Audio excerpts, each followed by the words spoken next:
Ku shkuan parat? Deri më sot. Atëre parat shkuan në xhepat atyre të cilët e iniciuan këtë gjë, parat shkuan tek kryeministri,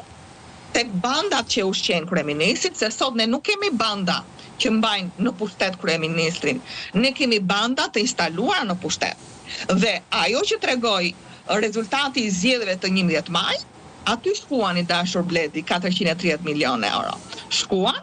për të blerë vota, shkruan për të intimiduar zgjedhësit, shkuan për të bërë që në kuvend të jenë 28 deputet që përfaqësojnë krimin e organizuar dhe shkuan në atë pikë që ju e patë shumë mirë, që SPAK-u për krimin zgjedhor, për elementë të cilët kanë pas një rol shumë të rëndësishëm në blerjen dhe manipulimin e votës, të ekzekutoj vendimet e ardhura nga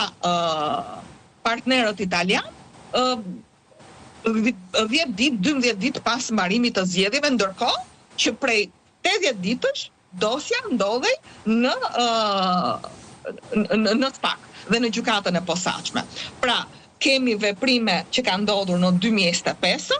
me grupin Troplini, por mos harrojmë që e njëjta histori ka ndodhur në 2023, pra me mbarimin e zgjedhjeve u arrestuan Bajram, po kështu ka ndodhur me 2021, u ble dhe u manipulua Durrësi, pastaj u arrestuan personat që kishin bërë atë që kishin bërë në qytetin e Durrësit, dhe sot është e njëjta histori, qoftë me grupin kriminal të Troplinëve, qoftë dhe me Ergjys Agastin. Atëherë për çfarë u ngrit SPAK-u? A u ngrit për të luftuar korrupsionin, sepse këtë ka edhe në kuptimin literal të pastër të fjalës. Pra, është lufta ndaj korrupsionit, për cilën ka dështuar totalisht, por edhe ndaj krimit organizuar. Nuk ka një dosje i nderuar Bledi që këtë gjë ta ketë bërë SPAK-u dhe ta ketë çuar deri në fund, përveç rasteve që kanë ardhur nga partnerët e huaj,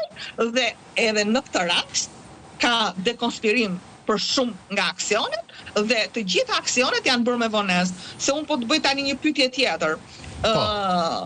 Ju thatë ku shkuan 430 milionë euro, me të drejtë, për sa kohë që atje po bëhet një mal i frikshëm nga pikpamja e ndikimit në mjedis, po dhe në jetën e çdo qytetarit të Tiranës, po unë po ju bëj dhe pyetjen tjetër, çfarë bëri SPAK-u me ngritjen e task force-s? A na e përplasi në fytyrë me propagandën e ndyrë, njësoj si propaganda rilindase, ngritja e task force-s? Më fal, kush ishte rezultati i task force-s për zgjedhjet e 11 majit? Zgjedhjet u blen edhe më shumë, zgjedhjet u vodhën edhe më shumë, zgjedhjet u manipuluan edhe më shumë,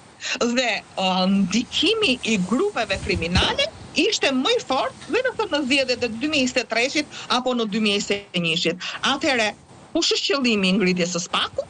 Qëllimi i ngritjes së SPAK-ut, për sa kohë që korrupsioni është shtuar, për sa kohë që krimi organizuar jo vetëm është shtuar, por sot trajton shtetin shqiptar, SPAK-u ka patur vetëm një qëllim në ngritjen e tij, amnistimin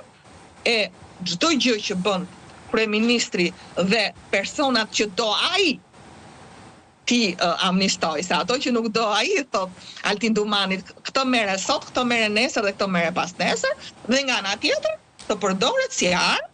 për të luftuar opozitën, për të shantazhuar opozitën, dhe rastin më flagrant, për të mos përmendur rastin e zotit Berisha, zotit Meta apo zotit Mediu, se janë bërë publike, është krahasimi po t'i bëjmë